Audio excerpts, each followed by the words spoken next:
Hi friends, ఎలా ఉన్నారు? ప్రతిరోజు తప్పనిసరిగా ధ్యానం చేస్తున్నారా? ధ్యానంలో నాకు జరిగిన మరికొన్ని అనుభవాలు మీతో ఈరోజు పంచుకుంటున్నాను. ధ్యానంలో జరిగిన అనుభవాలని ఒక్కొక్కసారి మనమే నమ్మలేము. అవి నిజమా? కాదా? మన భ్రమనా? అని అనిపిస్తూ ఉంటుంది. ఇంకా ఎదుటివారి అభిప్రాయం ఎలా చెప్పగలం మనము? వారు నమ్ముతారా లేదా అని? ఎందుకంటే ధ్యానంలో జరిగే విషయాలు అలాంటివి. ఒకసారి ధ్యానంలో కూర్చున్నాము. మా ఇంట్లో 21 రోజులు పెట్టుకున్నప్పుడు ఒక 16-18 మంది దాకా కూర్చున్నాము. అప్పుడు నాకు ధ్యానం చేయడం అంటే చాలా ఇష్టం. ఇంకా కొత్త. నేను ధ్యానంలోకి వచ్చి ఒక 3 నెలలు 4 నెలలు కావచ్చు అంతే. ధ్యానం చేసేకి నాకు శరీరం సహకరిస్తుండలేదు. కూర్చుంటూనే భుజాల నొప్పులు, వెన్ను నొప్పి, నడుము నొప్పి, మోకాళ్ళ నొప్పులు చాలా విపరీతంగా వచ్చేవి.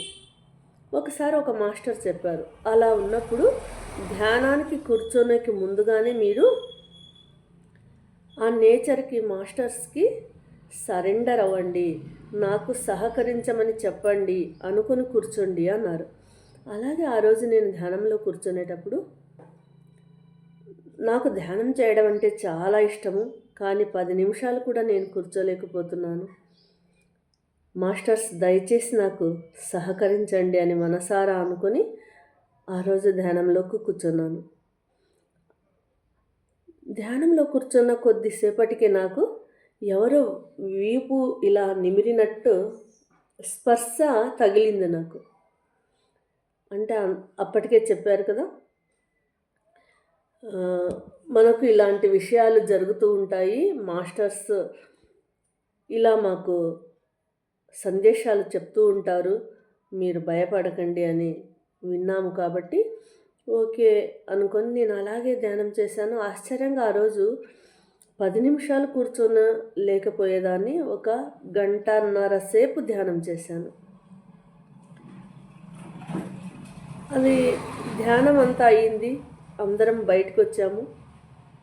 ఒకరికొకరు ఈరోజు ఏమైనా మీకు అనుభవాలు జరిగాయి అట్లా అడిగాము ఒకరికొకరు. నేను చెప్పాను, అవును, నేను వెన్ను నొప్పి, నడుము నొప్పి ఉండడంతో ఇలా నాకు సహకరించండి మాస్టర్స్ అని నేను అనుకుని కూర్చున్నాను. కొద్దిసేపటికి ఎవరో ఇలా వచ్చి వీపుని ఇలా స్పర్శించినట్లయింది పైనుంచి కిందకు అన్న. అవునా? అక్కడ ఒక ఆమె నా ఎదురుగా కూర్చున్న ఆమె చెప్పింది, అవును, నాకు కూడా మోకాళ్ళ నొప్పి ఉంది. నేను కూడా ఎంత మోకాళ్ళ నొప్పి ఉంది, నేను ధ్యానం బాగా చేయాలి అనుకొని కూర్చున్నాను. కానీ ఎవరో వచ్చి నా మోకాళ్ళని ఇలా స్పర్శించారు ఇలా అని ఆమె కూడా చెప్పింది. ఆ వ్యక్తిని అయితే చూడలేదు, కానీ స్పర్శ తగిలింది అని. నాకు అలాగే జరిగింది, తనకు అలా జరిగింది.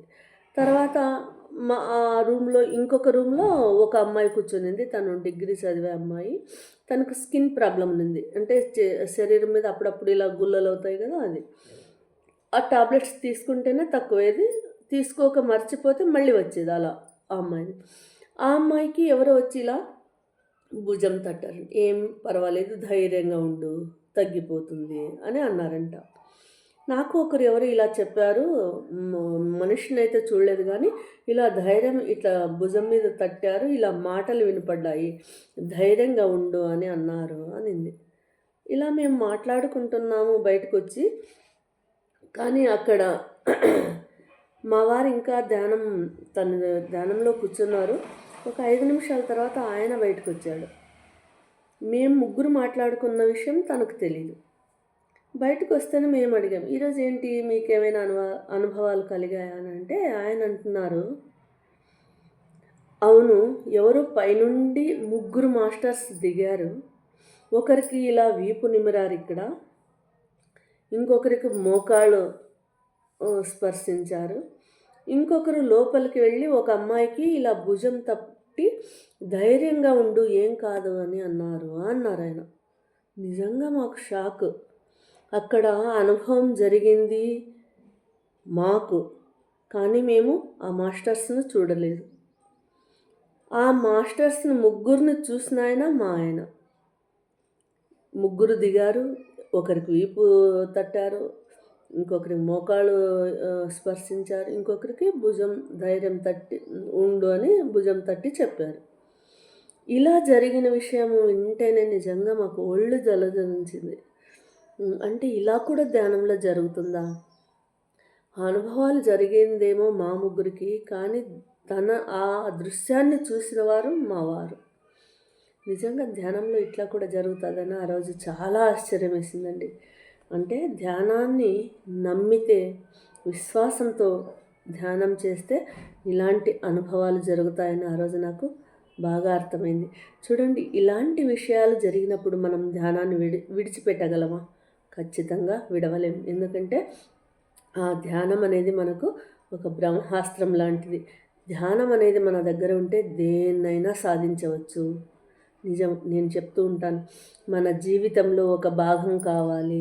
పొద్దున స్నానం చేస్తాము, భోజనం చేస్తాము, నిద్ర చేస్తాము, అలాగే తప్పకుండా ధ్యానం కూడా చేయాలి అని. నిజంగా ఈ ఒక సంకల్పం నేనే తీసుకున్నా, నాకు ఎవరు చెప్పలేదు. కానీ నేను ఎప్పుడైతే నాకు ఇలాంటి విషయాలు పదే పదే జరుగుతూ ఉన్నాయో నా లైఫ్లో, ఒకటి బలంగా అనుకున్నాను. ఏమని? నా చివరి శ్వాస వరకు నేను ధ్యానం చేయాలి, ధ్యాన ప్రచారం చేయాలి, విశ్వ కళ్యాణం కోసం సేవ చేయాలి అని. ఎప్పుడైతే ఈ మాట ప్రతిరోజు అనుకుంటూ కూర్చున్నాను, నిజంగా చూడండి, కొద్ది రోజులకి ఒక సంవత్సరం 2 సంవత్సరాల తర్వాత మా అక్క, అంటే నేను ధ్యానంలోకి వచ్చిన తర్వాత మా అక్క చనిపోయింది. నాకు తోడబుట్టినామె, నాకంటే పెద్దది. అక్కడ అక్క వాళ్ళ ఇంట్లో మామగారు 3 సంవత్సరాల కిందటే ఆయన చనిపోయారు. ఆయన చనిపోయిన తర్వాత మళ్ళీ 2 సంవత్సరాలకి ఈమె చనిపోయింది. సో అక్కడ అక్కకి ఒక కొడుకు, ఒక కూతురు. ఇంకా మా తమ్ముని కొడుకు కూడా వాళ్ళ దగ్గర ఉన్నారు. అంటే ముగ్గురు చిన్నవాళ్ళే, 30, 25, ఇంకొకడు 12 ఏళ్ళ వాడు అంతే. చూడు, ఇంక ముగ్గురే ఉన్నారు కదా. వాళ్ళ మా అక్క, మా మామ సైడ్ బంధువులు అంతగా రాకపోకలు ఉండలేదు. సో వీళ్ళకు తోడుగా ఆ రోజు నేను వాళ్ళ ఇంట్లోనే ఒక 15 రోజులు, నెల రోజులు అక్కడే ఉన్నా, వాళ్ళ ఇంట్లోనే ఉన్నా. ఇది ఎందుకు చెప్తున్నానంటే, సహజంగా నాకు ఎవరైనా చనిపోయారు ఇంటి పక్కన అంటే నాకు చాలా భయం. అంటే ఆ ఇంటి వైపు తల కూడా వేసి పడుకునేదాన్ని కాదు, అంత భయం నాకు. వాళ్ళ ఇల్లు ముందు పోకుండా అలా చుట్టూ తిరిగి, దూరమైన చుట్టూ తిరిగిపోయేదాన్ని, అంతటి భయం నాకు. అట్లాంటి దాన్ని అక్క చనిపోయినా కూడా నేను ఆ సమయంలో వారికి తోడుగా వారి పక్కనే ఉన్నా. అది నాకే కాదు, మా బంధువులందరికీ ఆశ్చర్యం వేసింది. ఏంటి రాధ, నువ్వు ఉన్నావా, భయం వేయట్లేదా, ఎట్లా ఉన్నావు నువ్వు అని నిజంగా అందరూ ఆశ్చర్యపోయారు. కానీ చిత్రంగా నాకు కూడా, అవునా నేను ఇట్లా ఉన్నానా అని నాకు ఆశ్చర్యం వేసింది. అట్లాంటి సమయంలో కూడా ఈ ధ్యానం నేను చేశాను. రోజు ఒక 15-20 నిమిషాలు నేను లేస్తూనే ధ్యానం చేసేదాన్ని. అంటే నేను ఎందుకు ఇది చెప్తున్నానంటే, మన ఇంట్లో పరిస్థితులు ఎలా ఉన్నా, ఎంత క్లిష్ట పరిస్థితులు ఉన్నా, ఈ సంకల్ప బలంతో నా చివరి శ్వాస వరకు నేను ధ్యానం చేస్తాను అని అనుకున్నాను కదా, ఆ సంకల్ప బలంతో నేను ఆ సమయంలో కూడా ప్రతిరోజు ధ్యానం చేశాను. ఇది నాకు చాలా అద్భుతం అనిపించింది. అలా ఒక మంచి ఉద్దేశం మన దగ్గర ఉంటే ఖచ్చితంగా ఆ ప్రకృతి కూడా మనకు సహకరిస్తుంది. ఒక్కో రోజు నేను నార్మల్గా లేచి కూర్చున్నా, సర్లే చేద్దామనుకున్నా, నాకు తెలియకుండానే నేను ధ్యానంలో కూర్చునేదాన్ని. అంటే అలా నా కళ్ళు మూతలు పడిపోయేవి, సైలెంట్గా కూర్చునేదాన్ని. నా కంట్రోల్ ఏమి ఉంటుండలేదు. ఓకే, అలాగే కూర్చునేదాన్ని. అలా నాకు ధ్యానం అంటే ప్రతిరోజు ఇంకా ఇంకా దగ్గరయ్యాను. చూడండి, నిజంగా ఒక సమస్య కానీ, ఒక దుఃఖం కానీ ఎంతోమందికి సహజంగా ఉంటుంది. ఎన్నెన్నో సమస్యలు, ఎన్నెన్నో ప్రశ్నలు.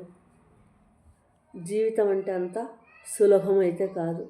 ప్రతి ఒక్క వ్యక్తికి వారు లో క్లాస్ కానీ, మిడిల్ క్లాస్ కానీ, హై క్లాస్ కానీ ఇక్కడ ఏ క్లాసులతో సంబంధం లేదు. మనుషులన్న తర్వాత వారికి సమస్యలు ఉంటాయి, చెప్పుకోలేని బాధలు, దుఃఖము ఉంటుంది. దీనికి అద్భుతమైన పరిష్కారమే ఈ ధ్యానం.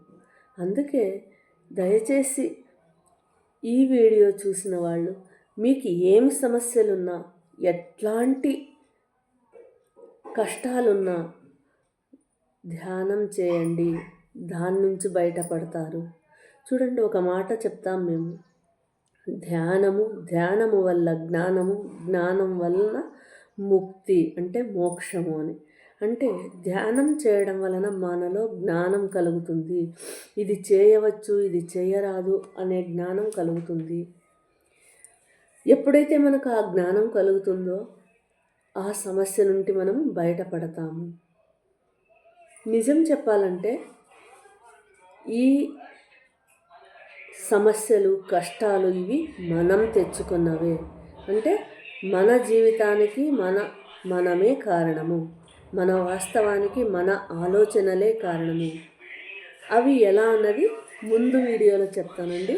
Thank you.